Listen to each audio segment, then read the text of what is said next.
천문학 하면 최첨단 장비가 동원된 현대 과학으로만 생각하기 쉽죠. 하지만 망원경도 한대 없던 먼 옛날에도 놀라운 천문학의 업적이 이루어졌다는 사실 알고 계십니까? 별의 움직임을 알아내려는 열정 하나로 만들어낸 고 천문학의 위대한 성과는 오늘날 천문학에도 실질적으로 큰 기여를 하고 있는데요. 오늘 별소리 다 듣겠네에서 그 오랜 옛날의 밤하늘로 돌아가 보겠습니다. 함께 보시죠. 안녕하세요. 11번째 별소리를 전해드리게 된 양홍진입니다.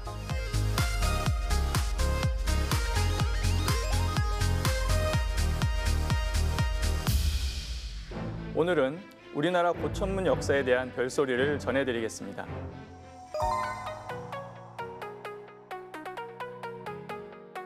네, 천문 기록은 문헌 기록 이전과 이후로 나누어 생각할 수가 있습니다. 한반도 문헌 기록 이전의 대표적인 천문 기록은 고인돌 덮개들에 새겨진 별자리 홈입니다. 만주 지역을 포함해서 한반도 전역에 남겨진 고인돌 덮개돌에는 북두 칠성을 비롯해서 남도 육성, 좀생이 별, 북쪽 왕관자리 등 이 별자리들이 확인되었는데요. 이로부터 우리는 한반도의 천문학이 청동기 시대 이전부터 시작되었음을 알 수 있습니다. 삼국시대부터 이어진 문헌 기록 가운데 가장 오래된 기록은 고구려 본기에 기록된 기원전 54년의 일식 기록입니다. 혁거세 거사간 때 일어난 일식은 천체 물리학적 계산을 통해서 당시에 실제로 일식이 있었다는 사실을 알 수 있습니다. 고구려에는 여러 천문 관측 기록과 함께 고구려 무덤 별그림, 그리고 천상열차 분야 지도의 기록 등이 남아있어서 기원전 청동기 시대의 우리 천문학이 삼국시대에 더욱 다양하게 발전해 가고 있음을 보여주고 있습니다.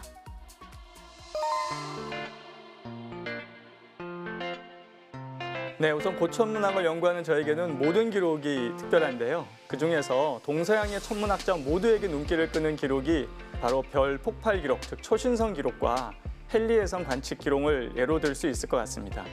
이들 중에서 케플러 초신성의 경우는 서양에서 관측한 기록보다 우리 기록이 4일이나 빠르게 관측이 돼 있어서 별 폭발 이후에 별들이 밝기가 어떻게 변해가는지를 보여주고 있기 때문에 현대 천문학적으로도 매우 중요한 자료로 활용되고 있습니다. 다음으로 헨리해성을 말씀드릴 수 있는데요. 헨리해성은 에드몬드 헨리가 1758년 사망 당시에 관측 기록을 활용해서 앞으로 다시 지구를 방문할 거라고 예측을 했습니다. 서양에서는 이를 통해서 헨리해성의 주기가 있음을 확인하고 그 이름을 헨리해성이라고 부르게 되었는데요. 조선의 왕실 천문학자는 헨리가 태어나기 이전부터 헨리해성이 지구 방문을 꾸준히 관측해서 기록을 남겼으며 1759년에는 관측 일지에 그림까지 그려서 혜성의 위치와 크기, 꼬리의 방향과 길이까지 상세한 기록으로 남겨놓았습니다. 당시에 관측 일지가 다행히 남아있어서 현재까지 전해지고 있는데요. 그 기록이 바로 성변 축구단자입니다. 이러한 기록은 인류 역사에 보기 드문 귀중한 기록인데요. 이들의 역사적, 과학적 가치를 규명하고 인류의 소중한 기록으로 남기고자 현재 천문학계에서는 이들 기록을 유네스코 세계 기록유산으로 등재를 추진하고 있습니다.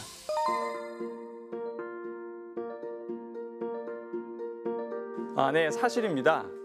과거 태양의 활동을 알 수 있는 중요한 관측 기록이 바로 흑점과 오로라인데요.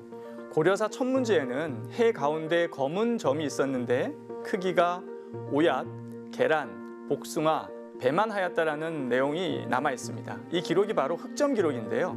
이들을 분석해보면 우리에게 잘 알려진 흑점의 11.3년 짧은 주기 활동이 잘 나타나고 있는 것을 확인할 수가 있습니다. 또 고려사에는 오로라 현상을 묘사한 기록이 수백 개가 있는데요. 적기, 즉 붉은 기운으로 표현된 기록을 분석하면 오로라의 특징이라는 것을 확인할 수 있습니다. 실제로 고려시대 한반도 북쪽에는 붉은 오로라를 볼 수 있었다고 알려져 있습니다. 오로라와 달리 흑점은 맨눈으로 관측하기가 쉽지가 않습니다. 그런데 조선의 문헌 기록에 따르면 당시 자수정을 이용해서 흑점을 관측했다는 기록이 남아 있어서 과거 흑점 기록 방법을 알 수가 있습니다. 이렇게 과거의 천문 관측은 우리가 알고 있는 관측 장비뿐만 아니라 여러 가지 도구를 활용해 관측했었음을 알 수 있습니다.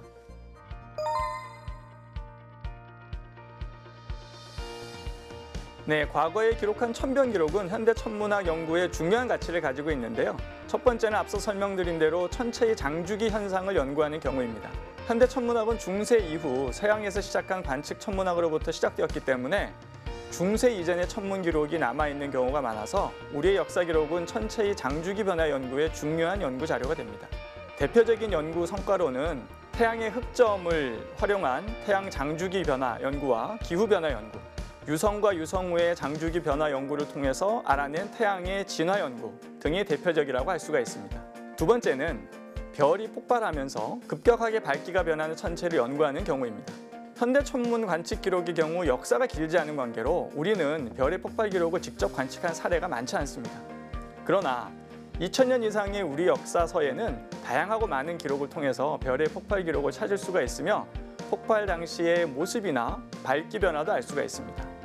현대 천문학에서 별의 폭발 시점과 밝기는 매우 중요한 요소인데 이를 통해서 우리는 별까지의 거리, 그다음에 별의 진화 과정과 별의 형태, 그리고 우주 공간의 밀도 등을 알아낼 수가 있었습니다. 고천문학 연구는 천문학과 함께 역사, 고고학, 문화재, 과학사 등 분야와의 협력 연구를 통해 학문의 외연을 넓혀가고 있습니다.